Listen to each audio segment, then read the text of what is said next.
Hi Mum, you do everything for everyone else. Let me help you make your life easier.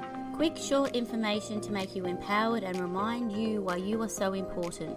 Because if you don't know what's on the menu, how can you choose what's right for you? Hi, I'm Elena, Director of my private practice Supportive Therapy, an everyday Aussie mum trying not to lose my biscuits at my kids. As a mental health professional, I'm here to share my secrets so no other mother feels alone or powerless. Knowledge is power, and I want you to be powerful. Think of it like I'm your mindset coach through all of this. Everything is backed by science and psychology. I believe in you, and I want you to be the best version of yourself. To be happy and to feel in control, you need to be mentally strong. Hello everyone, my name is Elena Bishop and thank you so much for joining us today on Mentally Strong Mums. We have a beautiful guest with us today and she's from Canberra. Her name is Kate Mungoven and she has some amazing resources for all of our beautiful mums. So she has her therapy sessions that you can go and visit her for one-on-one counselling. She also does women's circles, which are beautiful in person. They're community-based. And it's such a beautiful community to be involved if you understand what women's circles are. And if you don't, this is what we're going to be discussing about today. So at least you can discuss or understand if it's going to be right for you, what Kate offers, why women's circles are so important. And she's also got this amazing service as well for mums. She does birth preparation sessions as well as birth debrief sessions. And I haven't actually heard of birth debriefing sessions a lot. And I think every mum should actually have a debrief session after birth to see how it went, how it aligned with our expectations, how we're actually going, especially for first-time mums that haven't had a birth before. So welcome, Kate. Thank you so much for coming on today. Thank you, Elena. I'm so happy to be here and have some time with your listeners. No, beautiful. So let us know a little bit about yourself. So if you were to have your own little introduction, and you would really want mums or listeners to know about you, what would you want to be able to share? That's a great question, hey. I am, as you said, a counsellor and psychotherapist, so that's kind of where my previous experience has been in that one-to-one therapy. And then I became a mum myself 5 years ago, which was such a transformation for me, and I gotta say, pretty bloody hard one at the time. Even though I had worked in social work and I had worked in parenting and I had worked in therapy, I knew all the things I needed to know about having a village and support and all of that kind of thing. And still, I really struggled to find people who I could show up with how I was, and also with these new implicit and explicit expectations around who I am now. You know, what does it mean for me to be a mother? What does it mean for me to mother the baby that I had and to meet his needs? And I really felt pulled between lots of different worlds. But I think for me, the two that were strongest were how I wanted to be with my baby and my family, and then how others were expecting me to be.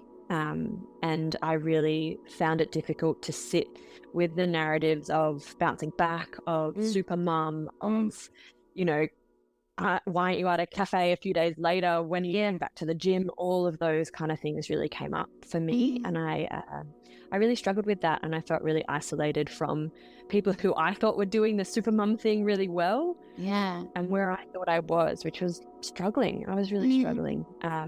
And I felt really alone. So in that time, I had probably 2 or 3 really powerful and incredible women around me. One was actually my boss of my paid work, one my own mum, and a beautiful friend who had a baby just a month before me. Oh, wow. And it was with these women that I was able to just be who I was.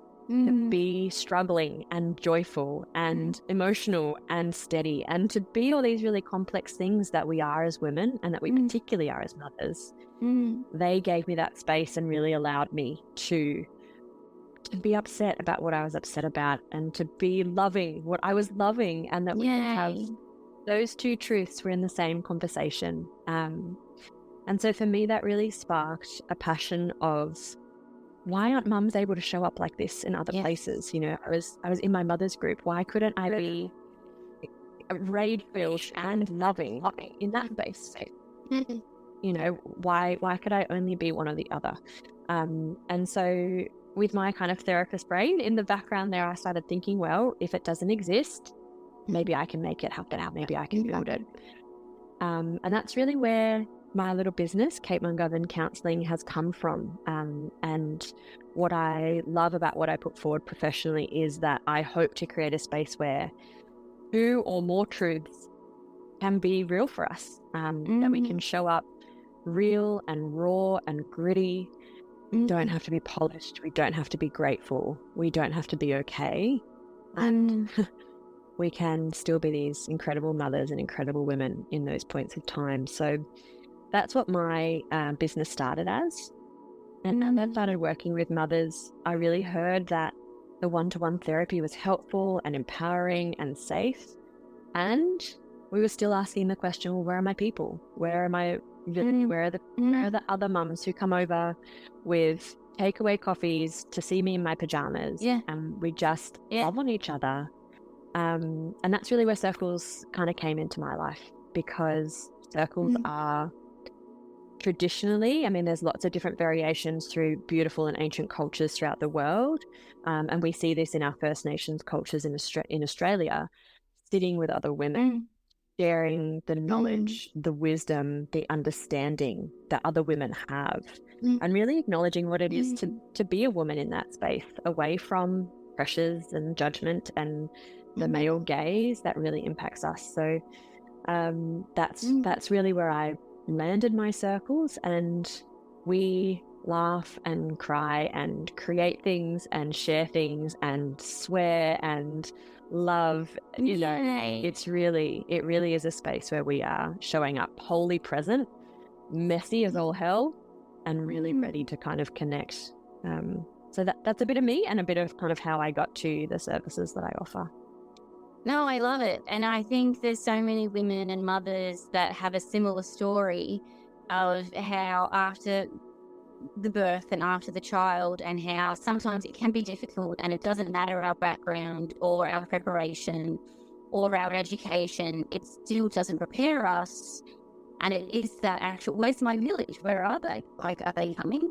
And it's so lovely that warts and all, whatever you look like. And especially what resonates with me is the gratitude. You don't always have to have that gratitude. Sometimes days are hard, they're really long, and it feels like it doesn't end. And to be able to, instead of having that toxic positivity or that fakeness, or it's just exhausting, to actually be authentic and to say, you know what, this sucks. This is not what I expected. Especially when you have a difficult child or a baby or whatever that looks like. We always say, if you don't have a potato baby, but the potato babies are the ones that just sit there like a lump and they don't do anything. And they eat perfectly, they latch on, they sleep well, they've got no tummy issues. Yeah, and there are no potato babies. Well, there are, but not in my life, and I understand that. Yeah, absolutely. And so part of this, right, for us to sit in that space. Not feeling I'm not feeling grateful enough, you know, and we also carry, I think, a bit of guilt around that when we think, well, maybe other mothers had it more difficult than I did, or maybe my baby is more spud than theirs, so I shouldn't be able to say that not being able to sleep is hard, or that my boobs are hurting, or that I wanted to feed in a certain way and it's not working out how I thought. We almost kind of, it's twofold. I think that we rob ourselves of that because we hear so many narratives of, can't you be grateful for what you have? Other people have it worse than you. And that comparison is such a thief of connection, right? Because it disconnects us from other people. It disconnects us from what feels true to us. And then we're so far away from what we need, which is the village, the elusive village, but it absolutely is that village. No, I love it. And then especially when you talk about that, for those mums that are listening that have never heard of a woman's circle, could you describe what is a woman's circle? Yeah, for sure. So it's a tricky thing to describe, and if people haven't heard of it, please stay with me on this one. In its most simple form, a women's circle is a gathering of women together, and we literally sit on the floor in a circle, or a chair if you're more comfy, or a bolster or a ball, whatever you need. We come together and we sit in a circle, and there's a lot of meaning around the shape that we form, as we are all equal in that space. We all have something to give, and we all have something we can take. So as the host, I'm not the boss of the circle. I'm not giving more to the circle than anyone else. I really truly believe that everybody has something that they give and they contribute, and has something that they can take away and that they can be nourished by in our circle. Yeah. So that's the real start of the mechanics. Yeah, it is. And I think we don't often exist in a lot of spaces like that, particularly when we're in this pregnancy, birth, postpartum time. A lot of the interactions that we're having, right, are likely with medical professionals, and they sit in expert role and we sit in consumer role, or we're sitting in a space where we are making decisions and other people need to respect and follow that, or we are mother and child. We're not often held in a space that feels even. So it's unique in that first kind of way. No, it's beautiful. It sounds really lovely. And I love that circle is that beautiful, never-ending, we're all equal and connected in some way. And so understanding what a woman's circle is, what happens in a woman's circle? So my quickest answer is magic. There is a beautiful quote. I think we all need a bit of magic in this day and age. Yeah. Absolutely. Yeah. A beautiful quote that came from one of the women who attended my first ever circle. She sent me a message a few hours after we'd finished, and she said, no wonder they thought this was witchcraft, back in the day, because something happened there that's so special and I have no words. I can't describe it to anyone else. No. And that I think really captures it and doesn't capture it. So in the kind of logistics of what happens with a circle, and if people are curious and want to know a bit more of what to expect before they kind of think, oh, maybe I could try that, or maybe that would be fun for me. Usually the flow of my circles is we come together, we kind of set the theme for the session, and we'll usually spend around 2 hours together. So that's kind of our space and time. We have this really sacred space of sharing, being mindful of what we're sharing and who we're sharing with, and that there's no need to solve or fix anyone else. We come whole and absolutely worthy, and there's nothing about us that needs fixing or solving. So we kind of have that agreement together that that's not what we're there for. What we're there for is to hear and to hold each other. So we can listen to stories. We can share about things that are fun or funny. We can share about things that are hard. We can share about the past, the future, whatever we'd like. And the structure that we follow usually in a circle of mine is we set that theme. So sometimes the theme will be, mothering from our bodies. And so the rest of that time will be connecting with our bodies, or what we think of them, the stories we have. I'll often share either kind of a summary of that theme to kind of introduce it to the circle. And the way that I might do that is through reading a story from somebody else, or sharing some poetry, or sometimes I have, some image cards or kind of focal point for us to work from. From there, we kind of share what comes up for us, as much or as little as we want. People are welcome to share their story or to not speak at all, anywhere in between. And then we also have a bit of time to really think for ourselves. So there'll be a guided self-reflection at some point, whether that's a visual, whether that's a letter writing to ourselves, whether that's engaging with some materials that I have, whether that's weaving with our hands, or creating something with clay, or drawing, painting. Something sits in there, and there's always options. So, if painting's not your thing, we'll have something else there for you. And then the key feature of any women's circle, and mine included, is what we call the sharing circle. So this is the feature that will be common across mostly all circles, I'd say, which is a time for each member of the circle to share, to speak, to fill up the space. And so in my circle, I kind of have a time around that. So maybe 4 or 5 minutes, and I kind of keep a mind of that. And that really often frees women to speak without needing it to be a conversation. It's not a backwards and forwards. You're not needing to consider other people's questions. You're not interrupted. There's nothing about that. It's to speak to the length that feels right for you, be short or long. It allows us time to think and to really be in what we're sharing. And I will give some prompts or some sentence starters or something like that if people want that, and that's helpful. Or you can just share whatever's kind of heavy on your heart in that moment, whatever you feel called to speak something that maybe you don't have space and time in the rest of your life to speak, or you just want a non-judgmental, non-problem solving space for it to be true, for it to be out of you. There's such a beauty in the truth existing outside of oneself, and that's really what a sharing circle brings. And each person has the opportunity to share or not to share. Again, it's up to the person. And we all listen and we all receive those words as a story and a truth that exists and needs us not to fix or to act.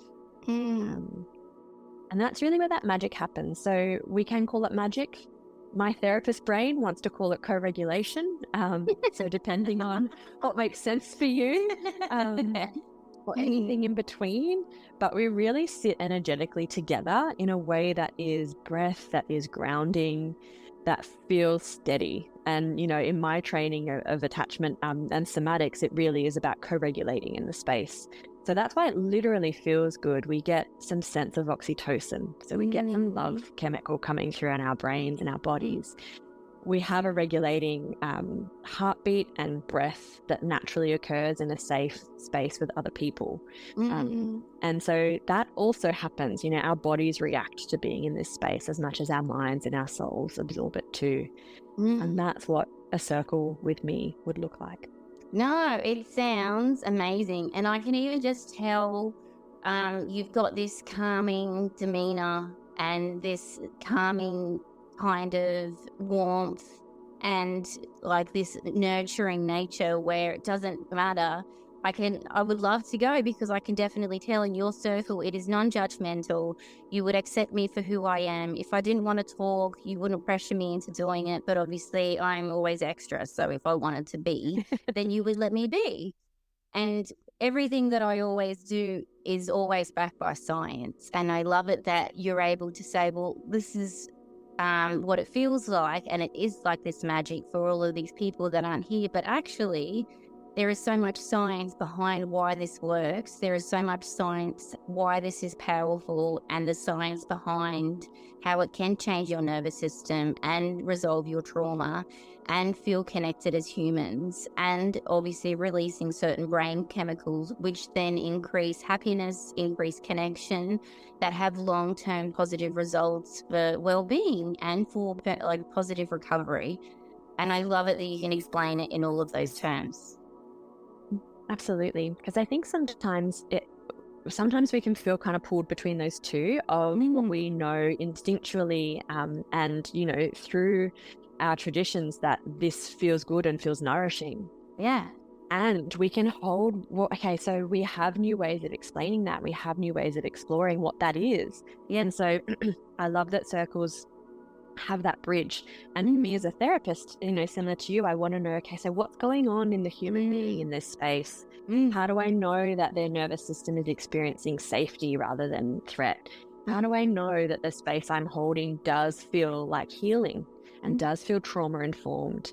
So that's why I love to really kind of couple the two in the work that I offer, because I can know it feels damn good and I can know that it feels like magic, as well as I know that the nervous system is regulating. I know that we're sitting in a ventral vagal experience, that the connection between people, whether they're, actively giving and chatty and expressive, or whether their calmness is contributing to the circle energy.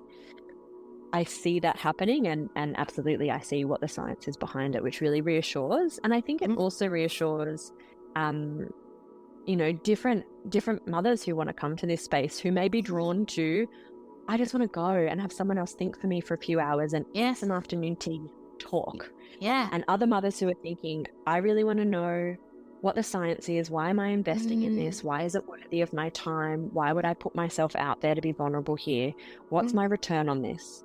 And so it really speaks to, you know, anyone's experience and what they're wanting to get out of dedicating their resources and themselves to 2 hours with others. No, I think that's really beautiful. I love it. Definitely inspirational. And so when we've kind of learned and understood about now what a woman's circle is, how impactful it can be, from a mother's perspective, how can a woman's circle improve self-worth? I think it's a really interesting space that we live in. And one of the things that I love about women's circles specifically is that we come as ourselves, and particularly in postpartum, and in my mind postpartum is forever. Once you have children, once you've been through that process, we don't often get a lot of time that is just for us. And I think a lot of the framing around self-care or you know, increasing our self-worth is about how we are to others. So, you know, if I exercise, I'm a better mum. When I get to, you know, when I go to my paid work, I come back a better mum. I come back a better partner. I'm able to show up for my family. And what I really encourage in women's circles is to say, you are here as the woman you are. And often having a piece of identity that is just us, that exists for us. So I do women's circles not because they make me a better mum or a better therapist or a better partner or a better daughter. I do them because I enjoy them. Because I take up space and I feel seen and I feel heard. And when we take up space and we're received well, it sends a message to our internal systems that says, hey, you really matter. What you have to say is important and worthy of time. You're worthy of this space. People are curious and kind towards you, not because you're any of these other roles that you have. And so implicitly that sends these messages to our system of, I am enough. I exist as myself. I take up space as myself. And my story, my experience, my words are worthy and valid and held by others. And that is going to lift us up a bit as well. That's really lovely. It's a really, and it's a really powerful way, I think, that we can also sit in the space of looking at how we show up there and really gently. Sometimes we feel a little bit of challenge of, I actually don't know who I am without these roles. Yes, that is huge. That's hard. Yeah. Especially after motherhood, I'm not who I was. I can't go back, and I don't know who I am, and I don't know how to move forward, and I don't know what hat I need to wear anymore. And so, especially in those beginning phases, who am I? I need to relearn myself. That matriance. I can never say that word. Matrescence. Yes. I can never ever say it. Mattress, right? So I can't. Say it again for me. Matrescence. Yay! And that actually learning and growing and evolving for being a mum and what that looks like now. So I think that's beautiful. And especially if you can go to a women's circle and knowing that we don't all have it figured out, you can come as you are. And that's the purpose of a women's circle, to be authentic in whatever capacity, shape or form that kind of looks like. Yeah, absolutely. And to know, like you said, we come as we are. We don't have to have it figured out, you know, like you don't have to turn up and think, well, this is who I am. This is how I relate to people. This is what I enjoy doing. These are my hobbies and interests. Yeah, no, well, we start a space for you. You don't need to know who that is. You know, I'm 5 years into mothering and I still don't know, you know, I still have a panic whenever I have time to myself of what do I do with this time? What does that mean? Do I exercise? Do I fold the washing? Do I go do it? Where's my relax? Do I open the bath? Exactly. And so there's no pressure. Like a lot of mums and women come to these spaces having literally just peeled themselves off a child. And they get there and it's not expected that you know who you are. The brilliant thing about this space is we all know that we're mothers. We know that that's always linked to us. We can never unmother ourselves. We don't separate from that. And also, can we even just hold this circle space? Can it even just be the 2 hours or 10 minutes within the 2 hours that We just try and tap into what's my system telling me, which parts of me are present at the moment. How do I just feel in my body drinking this tea or having this food? Anything that can ground you just to yourself in that moment starts being those building blocks of, okay, what's my identity with mothering alongside? And what do I learn about myself in this space? So absolutely, we don't have to have it figured out. I definitely don't. And every mother who's been, I would say, with utmost love, doesn't have it sorted. We don't have it figured out. And you don't need to. It's actually the space to be the messiest version of your identity in motherhood. And I think that's what they call, I think the technical term is a hot mess.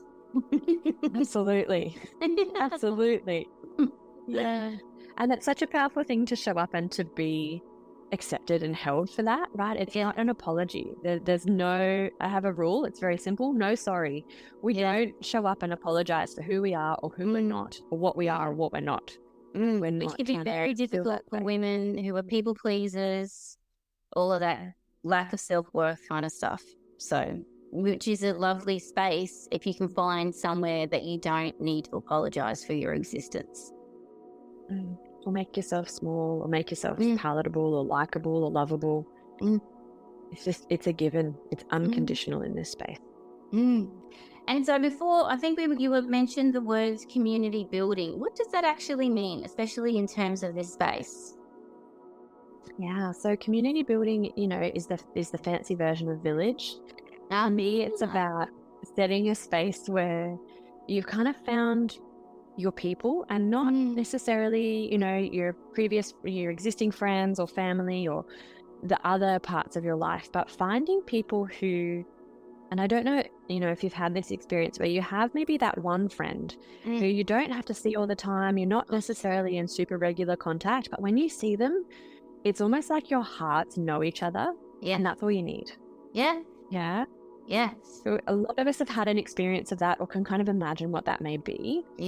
Where you just kind of turn up and you just know they kind of get you. They have the best interpretation of you, the most generous understanding of who you are and what you're saying.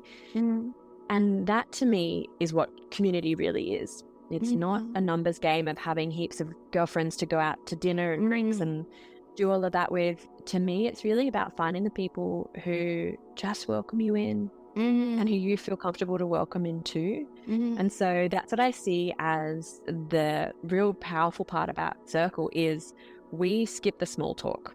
We don't do the how old are your kids and where do they go and la la la. We don't really do that. Circle gives us the permission and the kind of structure and holding to go deeper, faster, as you want, but to really kind of get into it, like, who am I? Where am I now? What am I interested in? All of those questions we kind of hold. And so to me, that's real community, because it's people seeing you for who you are in this moment, in the messy middle of it all. They kind of see you, and we don't have to kind of be performative or, as we said, people pleasing, or even just making it easier for people to be around us, which is the real element of community building that happens. And since some of my circles have run, we do, the number swap at the end, and we start a WhatsApp group and that kind of thing.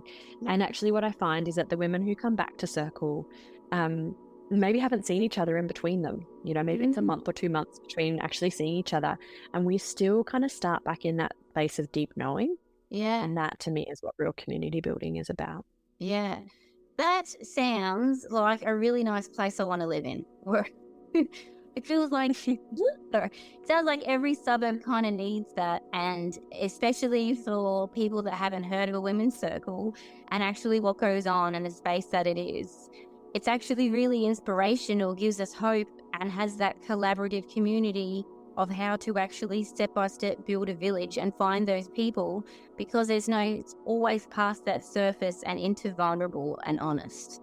And that leads to that long-term friendship, connection, motherhood, all of the kind of stuff. So I think that's phenomenal, definitely inspirational. And I wish that this was more well known and offered all the time and almost mandatory in the post-baby stuff, Absolutely. And I mean, we know that we're not made to mother alone. Yeah. We know Evolutionarily, this is the first time that we've really been doing this separate to one another, separate to having people around us. And so when we come back together, we feel strengthened, we feel supported, even if we're all in the muck together. Yeah. We don't. And we're all in the muck. I'm all in the muck. Absolutely. I know what the muck is. Yeah, absolutely. We don't have to have our shit together to be able to be with other women. We don't have to be cooking meals to be able to be helpful. Yeah. If what we can offer is some of our energy, our listening, our sharing, then that's what we offer. And I think that is actually so nourishing. Yeah, no, I love it. And that's what we need. And that reminds me of sometimes one of the basic forms is called love languages. And sometimes my love language, I don't know how to be present. I don't know how to sit there and talk. And all I know is how to cook a lasagna and give it to you, because that's how I show my love. And especially if this isn't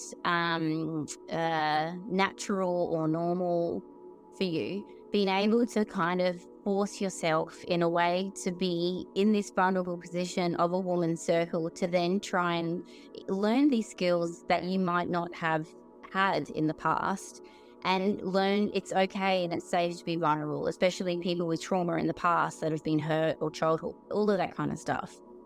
If you know now the purpose of a woman's circle is to be honest and vulnerable, you can come as you are, you can say what you want in terms of a lot or none, there's no expectations.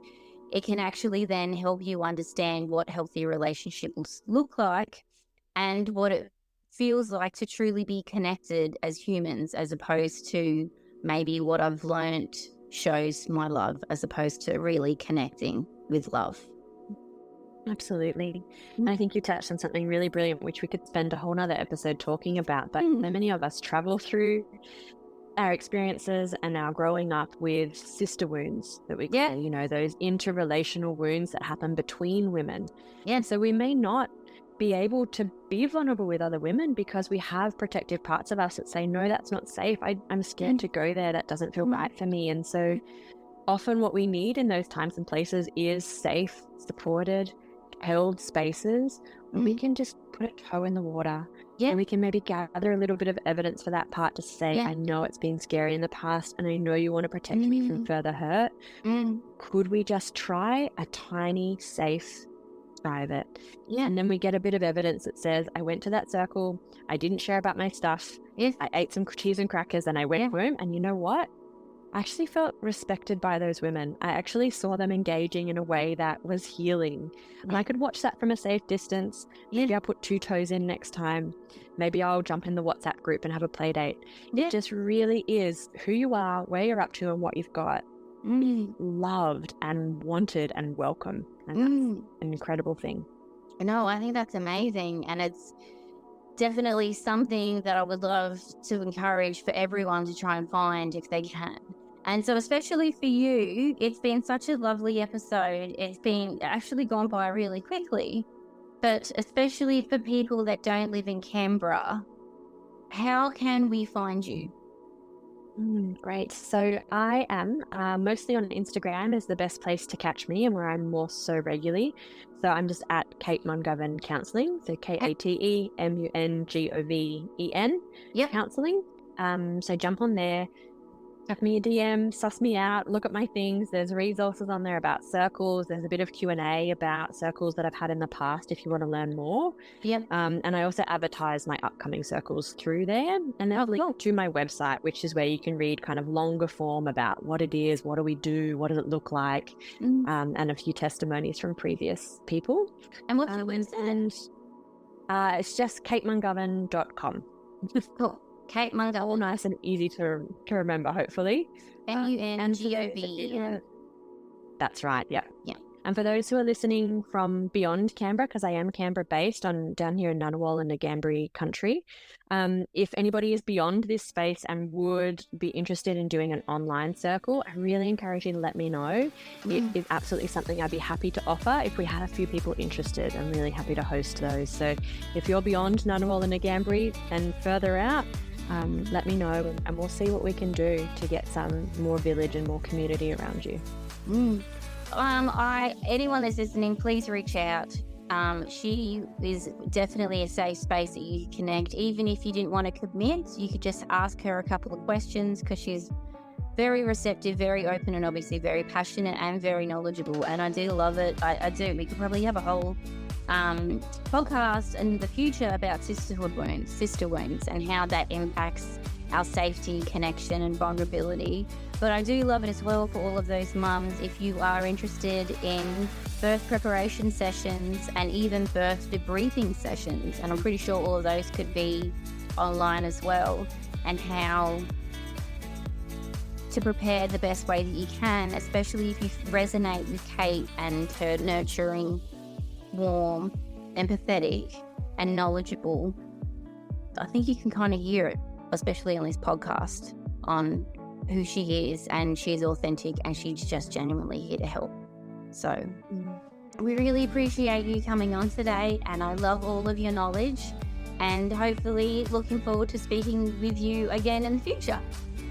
Yeah, that sounds great. Thank you so much for having me. No, you're welcome, and have a great day. Thank you too. If you are hearing this message, you've listened to the entire episode, and for that, I want to thank you for your support. It takes me hours to research and create this for you, so I genuinely hope you enjoyed it and felt more mentally strong. If you have any suggestions or improvements, let me know, because I'm always open for criticisms.